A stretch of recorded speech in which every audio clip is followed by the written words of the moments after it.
بسم اللہ الرحمن الرحیم۔ السلام علیکم ناظرین، آج کا ہمارا موضوع قوم سمود پر ہے۔ کس طرح قوم سمود حضرت صالح پر ایمان لائی، کیسے پہاڑ سے اونٹنی نازل ہوئی اور کیسے ایک ہنرمند قوم پر اللہ کا عذاب نازل ہوا۔ ناظرین، اس سے پہلے ہماری آپ سے گزارش ہے کہ ہمارے چینل کو سبسکرائب کریں، لائک کریں اور بیل آئیکن کو دبائیں تاکہ ہماری ہر آنے والی اسلامک انفارمیٹو ویڈیو آپ تک پہنچ سکے۔ ناظرین، ہدایت انسان کے لیے اللہ تعالیٰ نے کم و بیش 1,24,000 پیغمبر مبعوث فرمائے۔ انہی میں سے ایک حضرت صالح علیہ السلام ہیں جو قوم سمود کی طرف نبی بنا کے بھیجے گئے۔ یہ لوگ سرزمین ہجر میں رہتے تھے۔ آج سے تقریباً 5,000 سال قبل ہجر علاقہ میں مشہور عرب قبیلہ سمود رہتا تھا۔ یہ قبیلہ قوم عاد کی نسل سے ہے۔ حضرت ہود علیہ السلام اور قوم عاد میں سے جو مومنین اللہ کے عذاب سے بچ گئے تھے، قوم سمود ان کی اولاد تھی۔ اس قوم میں بھی رفتہ رفتہ بت پرستی آ گئی تھی۔ اس وقت یہ علاقہ سعودی عرب میں ہے جو ان دنوں مدائن صالح کے نام سے جانا جاتا ہے۔ مدائن مدینہ کی جمع ہے جس کے معنی ہے شہر، جبکہ صالح مشہور نبی حضرت صالح علیہ السلام کی طرف منسوب ہے، یعنی کہ حضرت صالح علیہ السلام کی بستیاں۔ مدائن صالح مدینہ منورہ اور تبوک کے درمیان مدینہ منورہ سے تقریباً 350 کلومیٹر شمال مغرب میں واقع ہے۔ مدینہ منورہ سے خیبر تقریباً 180 کلومیٹر دور ہے جو مدینہ منورہ اور مدائن صالح کے درمیان واقع ہے۔ بعض لوگ اس جگہ کی زیارت کے لیے جاتے ہیں، اگرچہ اس کی زیارت کوئی ترغیبی عمل نہیں ہے۔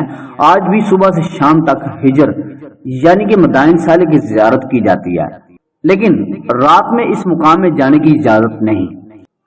اقوام متحدہ کے تعلیمی و ثقافتی مشہور اداکار یونیسکو نے بھی مدائن صالح یعنی ہجر کی تاریخی حیثیت تسلیم کی ہے۔ مدینہ منورہ سے جاتے ہوئے مدائن صالح سے 22 کلومیٹر پہلے العلام نام کا ایک خوبصورت شہر آباد ہے، جہاں لیمو، سنترا، انگور اور آم کے علاوہ گیہوں اور جو کی بھی خوب کھیتی ہوتی ہے۔ لیکن العلا شہر سے صرف 22 کلومیٹر کے فاصلے پر مدائن صالح واقع ہے، جہاں 5,000 سال گزرنے کے باوجود آج بھی زندگی کا کوئی آثار دور دور تک موجود نہیں، حتیٰ کہ پینے کے لیے پانی بھی موجود نہیں، کیونکہ اس سرزمین میں سرکش قوم پر اللہ تعالیٰ کا عذاب نازل ہوا تھا۔ اس لیے جو حضرات مدائن صالح جاتے ہیں وہ پانی جوس وغیرہ العلا شہر سے ہی لے کر جاتے ہیں۔ حجاز مقدس کے تجارتی قافلے اسی راستے سے ملک شام جایا کرتے تھے، لیکن عثمانی حکومت نے 1907 میں مدائن صالح میں ایک ریلوے اسٹیشن بھی بنایا تھا جو مدینہ منورہ کے بعد دوسرا بڑا ریلوے اسٹیشن تھا۔ مدینہ منورہ سے خیبر اور مدائن صالح ہوتی ہوئی ٹرین دمشق جایا کرتی تھی، مگر سلطنت عثمانیہ کے زوال کے ساتھ ہی یہ تاریخی ٹرین بند ہو گئی۔ غزوہ تبوک کے موقع پر جب نبی اکرم صلی اللہ علیہ وآلہ وسلم اس علاقہ سے گزرے تو آپ صلی اللہ علیہ وآلہ وسلم نے مسلمانوں کو یہ آثار قدیمہ دکھا کر وہ سبق یاد دیا جو آثار قدیمہ سے ہر صاحب بصیرت شخص کو حاصل کرنا چاہیے تھا، کہ یہ قوم اس کی بستی ہے جس پر اللہ کا عذاب نازل ہوا، لہذا یہاں سے جلدی گزر جاؤ۔ یہ سیرگاہ نہیں بلکہ رونے کا مقام ہے۔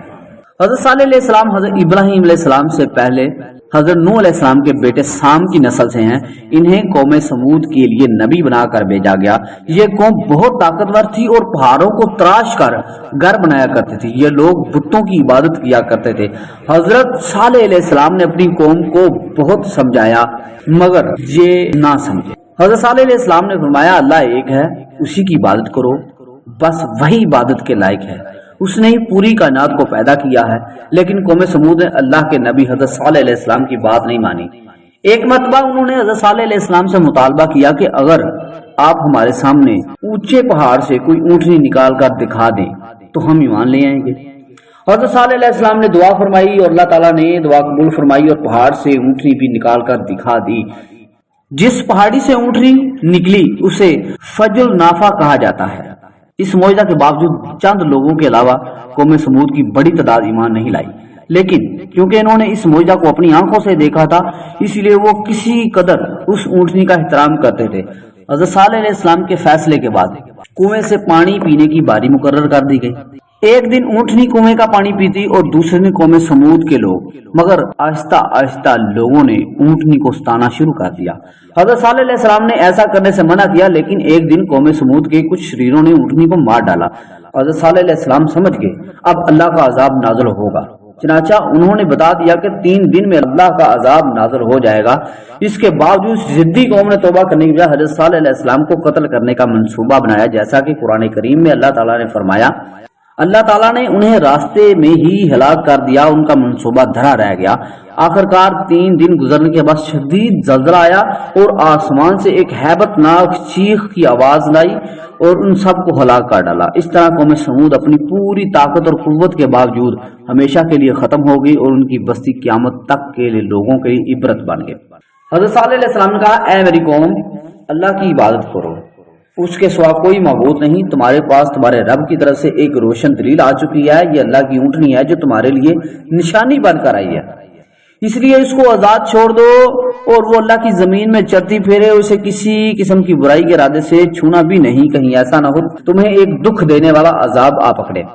और वो वक्त याद करो जब अल्लाह ने तुम्हें कौम आद के बाद जानशीन बनाया और तुम्हें जमीन पर इस तरह बसाया कि तुम उसके हमवार इलाकों में महल बनाते और पहाड़ों को तराश कर घरों की शक्ल देते हो। लिहाजा अल्लाह की नेमतों पर ध्यान दो और जमीन में फसाद मचाते ना फिरो। उसकी कौम के सरदार ने जो बड़ाई के घमंड में थे उन कमजोरों से पूछा जो ईमान ले आए थे कि क्या तुम्हें इस बात का यकीन है कि साले अपने रब की तरफ से भेजे हुए पैगंबर हैं? उन्होंने कहा, बेशक हम उस पैगाम पर पूरा ईमान रखते हैं जो उनके जरिए भेजा गया है। वो मगरूर लोग कहने लगे, जिस पैगाम पर तुम ईमान लाए हो उसके तो हम सब मुनकर हैं। चनाचा उन्होंने ऊँटनी को मार डाला और अपने परवरदिगार के हुक्म से सरकशी की और कहा, साले अगर तुम बाकी एक पैगंबर हो तो ले आओ वो अजाब जिसकी हमें धमकी देते हो। नतीजा ये हुआ कि उन्हें जल्जले ने आ पकड़ा और अपने घर में ऊंधे पड़े रह गए। इस मौका पर साले उनसे मुंह मोड़कर चल दिए और कहने लगे, है मेरी कौम, मैंने तुम्हें अपने रब का पैगाम पहुंचाया, तुम्हारी खैर ख्वाही की, मगर अफसोस कि तुम खैर ख्वाहों को पसंद नहीं करते।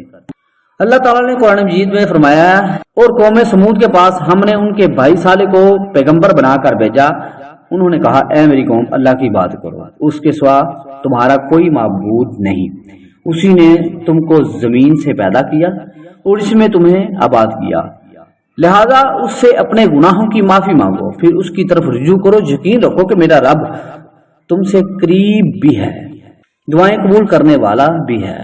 वो कहने लगे, ऐ साले, इससे पहले तुम हमारे दरमियान इस तरह रहे हो कि तुमसे बड़ी उम्मीदें वाबस्ता थी, यानी कि नबूवत से कबल हज़रत सालेह अलैहिस्सलाम का अपनी कौम में अजीम मुकाम था।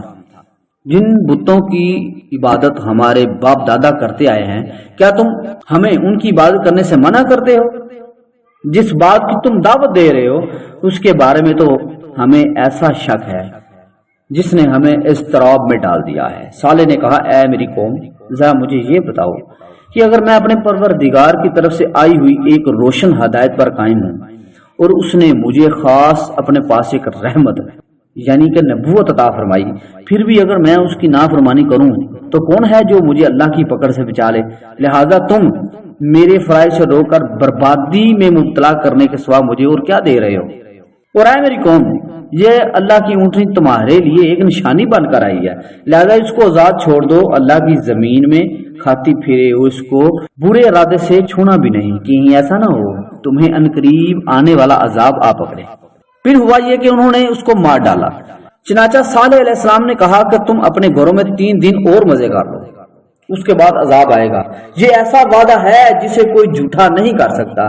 फिर जब हमारा हुक्म आ गया तो हमने सालेह और उनके साथ जो ईमान लाए थे उनको अपनी खास रहमत के जरिए निजात दी और उस दिन की रसवाई से बचा लिया। यकीनन तुम्हारा परवरदिगार बड़ी कुव्वत का, बड़े इक़्तिदार का मालिक है। और जिन लोगों ने जुल्म का रास्ता अपनाया था उनकी एक चिंगाड़ ने आ पकड़ा, जिसके नतीजे में वो अपने घरों में ऊंधे पड़े रह गए।